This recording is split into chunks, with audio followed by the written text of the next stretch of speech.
मैंने तुझे पहले भी बताया था, मैंने पहले तुझे बताया था उधर मैंने जाके भाई बनानी वीडियो। अगर जाना ठीक है, नहीं तो मैं अकेला भी चलूँगा।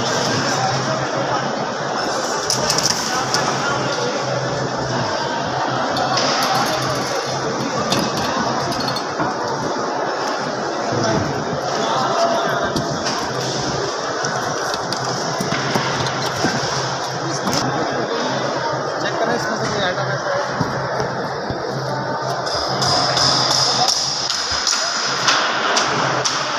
ठीक है, अभी भी गोरे पास